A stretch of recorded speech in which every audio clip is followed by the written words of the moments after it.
Ang scientist na naging dahilan kung bakit na-demote ang Pluto mula sa pagiging planeta sa pagiging dwarf planet na lang, ang siya ring nagsasabi ngayong may isang planetang nagtatago sa bandang dulo ng ating solar system sa isang rehiyong lagpas sa kinaroroonan ng planetang Neptune na tinatawag na Kuiper Belt. Ang planetang ito ang posibleng Planet 9, Pluto, Planet 9 at Eris, masalimuot, kontrobersyal, pero napaka-interesting ng kwento ng tatlong ito, kaya iyan ang aalamin natin.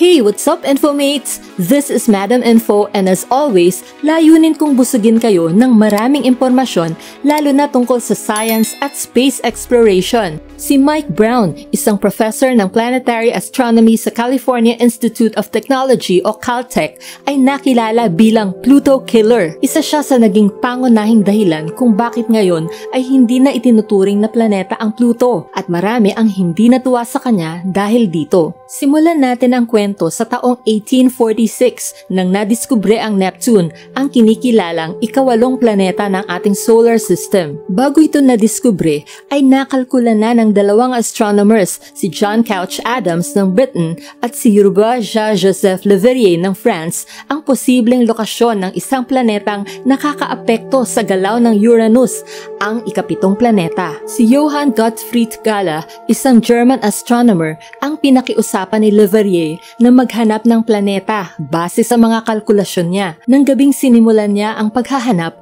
wala pang isang oras ay nakita na niya ang isang celestial object sa lokasyong predict ni Le Verrier. Ito na nga ang Neptune. Sa halos 8 dekada mula noon ay walang ibang nadiskubreng planetang kasunod ng Neptune. Gayunpaman, bandang 20th century ay naghahanap na ang mga scientists ng ika-9 na planeta. May nakita kasi si Percival Lowell, isang mayamang Amerikanong negosyante at astronomer na kakaiba sa orbit ng Uranus at Neptune at ang espekulasyon niya ay may gravity na nagmumula sa isang malaking planetang hindi pa nakikita ang nakakaapekto sa kakaibang orbit ng dalawang higanting planeta. Tinawag niya itong Planet X. Pumanaw si Lowell noong 1916 nang hindi nahanap ang Planet X. 1930 nang nadiskubre ni Clyde Tombaugh ang Pluto sa Lowell Observatory, ang obserbatoryong ipinatayo mismo ni Percival Lowell. Inakala ng mga scientists na ito na ang Planet X. Dahil dito, opisyal na kinilala ang Pluto bilang ika-9 na planeta. Pero noong 1978, nang madiskubre ang unang buwan ng Pluto na Charon, nakuha nilang tansyahin ang bigat ng Pluto.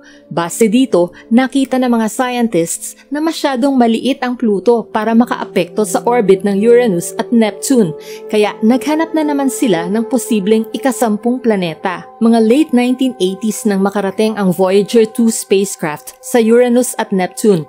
Marami itong nakolektang datos at ayon dito, wala talagang irregularidad sa orbit ng Uranus at Neptune dahil mali pala ang mga naunang kalkulasyon sa aktwal na bigat ng Neptune.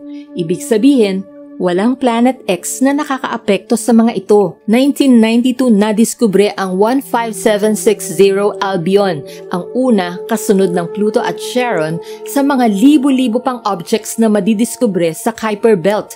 Tinawag ang mga ito na Kuiper Belt Objects o KBO. Sa puntong ito ay may mga nag-iisip na kung tama nga ba ang pagklasipika sa Pluto bilang planeta.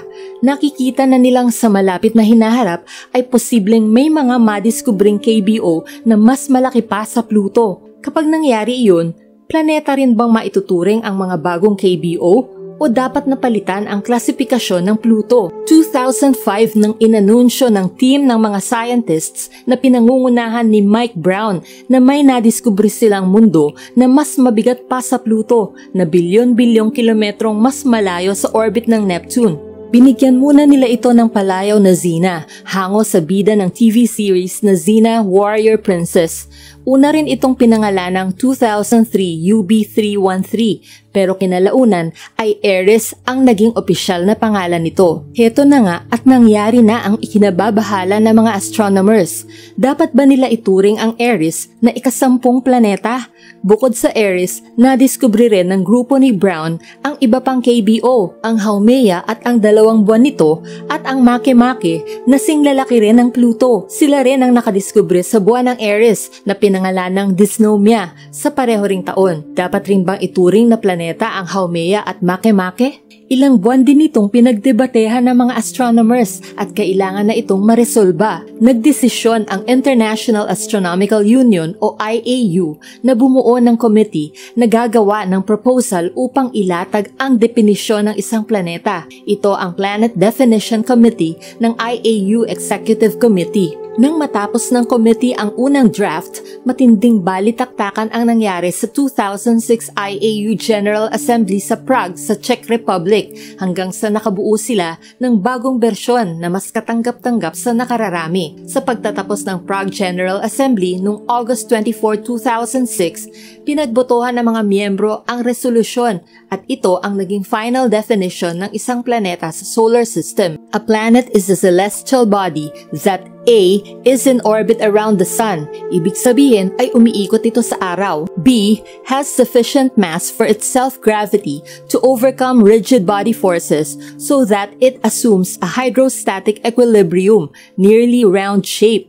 Ibig sabihin ay may sapat itong bigat upang magkaroon ng sariling gravity na humihila sa lahat ng nasa planeta kaya ito nagiging pabilog. And C has cleared the neighborhood around its orbit. Ibig sabihin, ito dapat ang dominante pagdating sa gravity kaya walang ibang objects na may sapat na laki bukod sa mga buwan nito ang nakapaligid sa orbit nito. Inilatag rin ang definition ng dwarf planet at small solar system bodies. At ang huling hatol, ang Pluto ay isang dwarf planet na lang at hindi na isang planeta.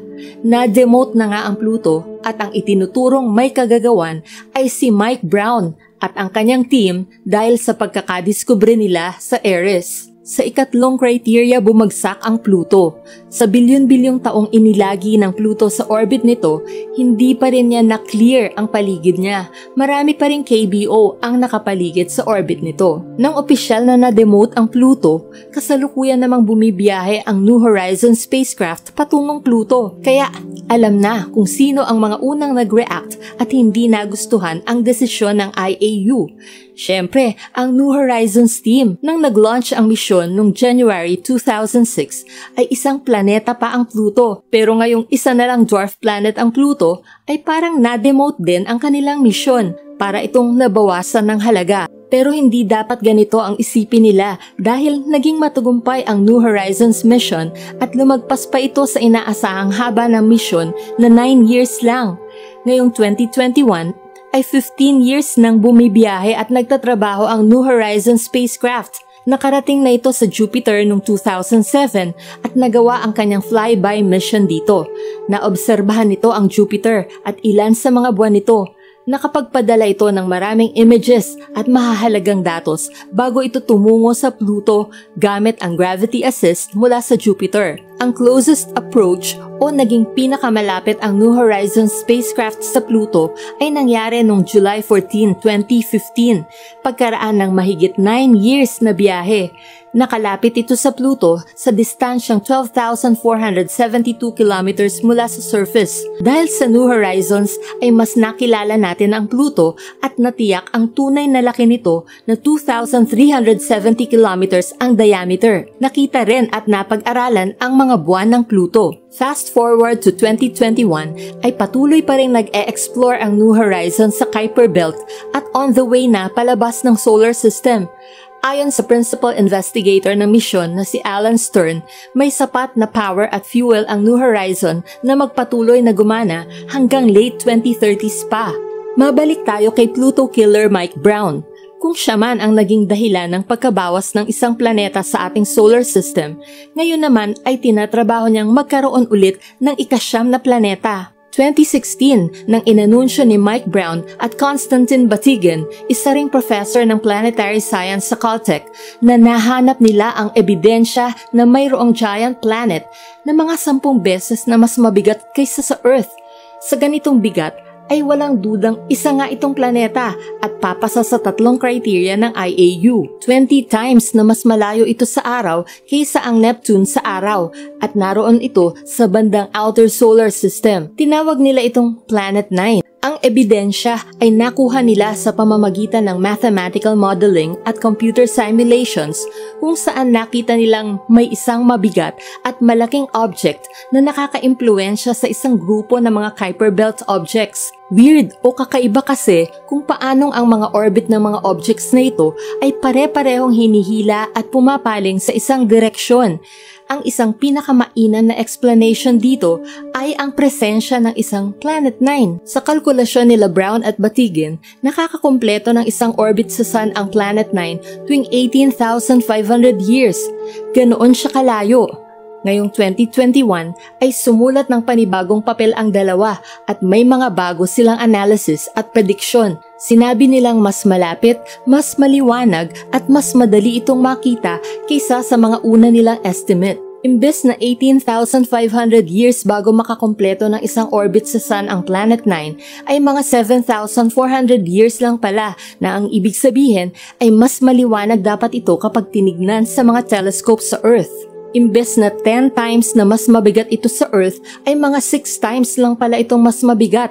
Kaya pwedeng para itong super Earth na rocky planet o pwede rin itong parang mini Neptune na gas planet. Sinabi rin nila Brown at Batygin sa kanilang papel na nasa 99.6% na ang tsansang ang Planet 9 nga ang may kagagawa ng kakaibang orbital alignments ng grupo ng mga Kuiper Belt objects. Kumbaga ay halos sigurado nang mayroong Planet 9. Ang kaso, wala pang nakakakita rito.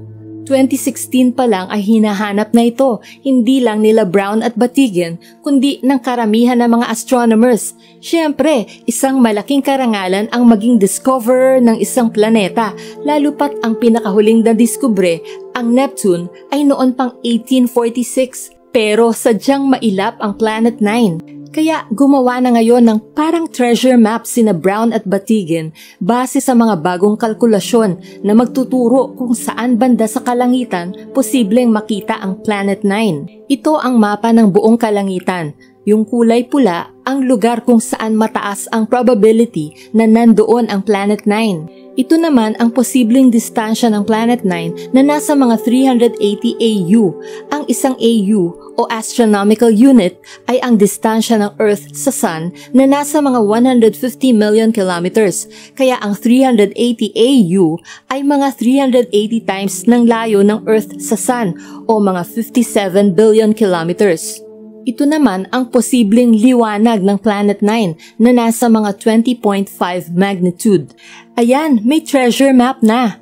Imbitado uli ang lahat na hanapin ang Planet 9. Pero ang warning lang ng mga astronomers, kailangan pa rin ng malaking obserbatoryong may malakas na telescope para mahanap ang mailap na planeta dahil sa layo nito.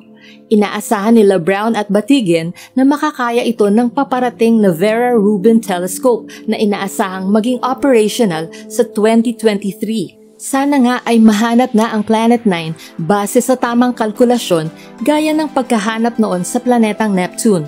Ang galing kung sa ating lifetime ay masasaksihan natin ang pagkakadiskubre ng isang planeta. Please don't forget to click like kung may bago kang natutunan sa video na ito. Also, please consider subscribing kung hindi ka pa nakasubscribe at pakiclick na rin ang bell at piliin na ang all para ma-notify ka pag may bago tayong upload na video. Shout out kina April Miranda, John Manehar, at Lynn Melgar. Keep on watching my dear Infomates. Always remember, iba nang may alam. Keep safe and God bless!